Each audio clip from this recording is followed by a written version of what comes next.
So I found that it's easier for me to do difficult or long presentations or assignments like this one whenever I'm able to correlate them or connect them with something that's happened in my life before. And I'm sure plenty of college kids have experience with the dark side of interpersonal communication by now.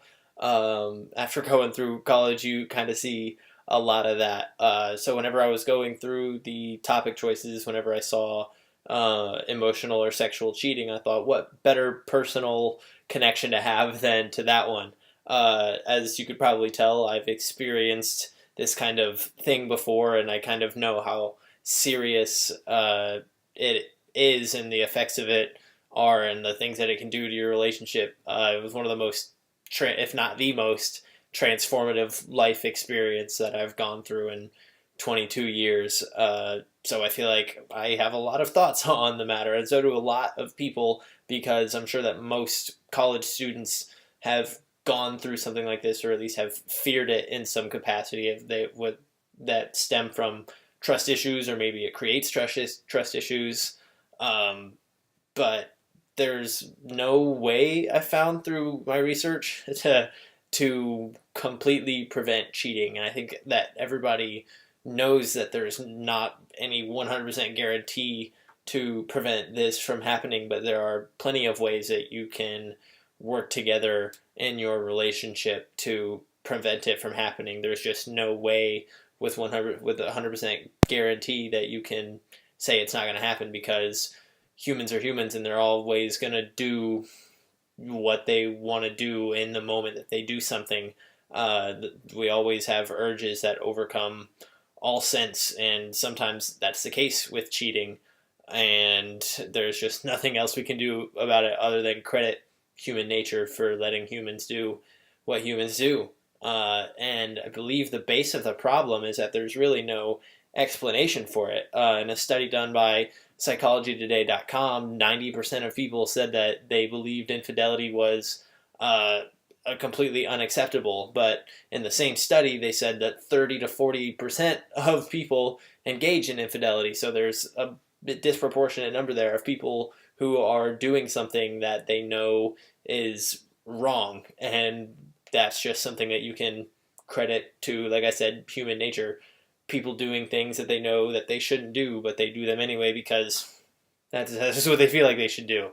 And there was a study done by Geographical Review that said the most common cause of divorce in the United States is extramarital sex. So if you look at those numbers, the most common cause of divorce is something that 90% of people can agree on is unacceptable. So there's just a large number of people doing something they know they shouldn't do, and then dealing with the consequences of those inexplicable actions.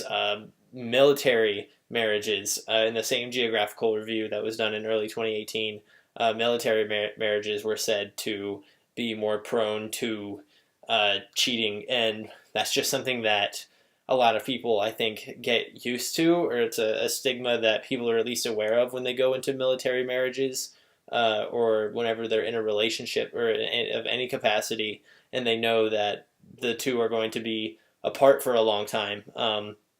The situation that I referenced earlier that I was in was also a long distance relationship, and it's just difficult sometimes for people to control their primal urges. And like I said, people are always going to do what they're going to do in that moment, and there's not really a direct cause for it, which makes it such a frustrating and sticky subject, because people do different things for different reasons, for their own reasons. There was a study on, not really a study, there was an article on glamour.com where they sat down a bunch of couples who broke up because of a cheating scenario, and they just kind of talked about it, and they asked them, why did you do what you did? And a lot of people in a lot of different studies said that the reason that people cheat is because of opportunities. There was someone who said in that Glamour article that they weren't used to girls hitting on them until they were in a relationship. And I think that that might correlate with the kind of confidence that you build the further you get in a relationship, because there are guys like me who don't have a lot of experience dating, and as you grow closer to someone, you gain kind of more confidence. And in college culture, especially, confidence is just half of the game. Um, just half of creating a meaningful connection, or at least going somewhere with someone that you want to go somewhere with, is just being confident enough to speak to them or to act on what it is that you're trying to do. So as you get more confident, those opportunities start coming to you more frequently, and some people just can't control it. They give into those urges. They're like, I've never really had the opportunity to do this before. So there's people who are looking for something that they've never had, which was a common thing that I read in a lot of the studies, is that people were looking for something that they weren't getting in their relationships or their marriages, which lies in a communication problem. My old roommate was dating a girl who was actually living with us. She was one of our roommates as well. And she experienced emotional cheating because she wasn't really sure what she wanted, but she was too afraid to talk to my roommate about the fact that she was worried and that she didn't know what she wanted. So instead, she just started pursuing a relationship with somebody else and ended up getting caught. And that she was just looking for something that she wasn't getting. Another cause of cheating is unavoidably that some people are just naturally bad people. One of my same roommate's friends that he used to hang out with frequently, thankfully, doesn't hang out with him anymore. He's just a bad person. He was the kind of person who would cheat in every scenario, in relationships and life. He would always do whatever he had to do to get by and to benefit himself. And he never felt any remorse for anything, even after getting caught multiple times and dealing with the repercussions of cheating in a serious relationship. He just kept doing the same thing to so many different girls. And there's just no explanation for that other than just him being a bad person. And along with not being able to completely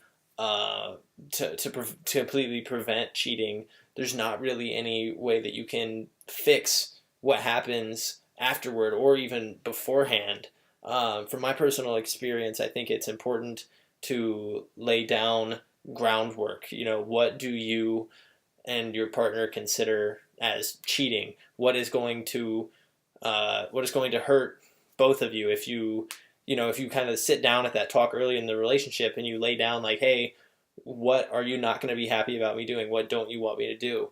I think if you understand what's going to hurt each other or what the other person wants, that's a really good way to avoid hurting them or avoid getting yourself hurt. If you've already gone through cheating and you kind of want to give it a second chance, that was what I did. I forgave the person. You just got to do whatever you can to establish that trust, whether it's going the extra mile to say, hey, I did this, or hey, is it okay if I do this? Because if you're the person who cheated in this scenario, you kind of owe the other person something, so you've got to do whatever you can if you want to make this work to get that trust back. And another common thing I see outlying with kids, especially my age, is that people don't choose their partners very carefully. They kind of just go into whatever they think they should do, and it just leads to a whole lot of bad things because they don't take the time to get to know the person or really think about how compatible they are in the long term. So kind of just to recap, there's not really any way that you can prevent cheating with 100% certainty, because humans are always going to do what humans do, and that's inexplicable bad stuff. Communication is 100% the best way to prevent it, and kind of laying down groundwork and proving that you and your partner are trustworthy people. And that's about all I have.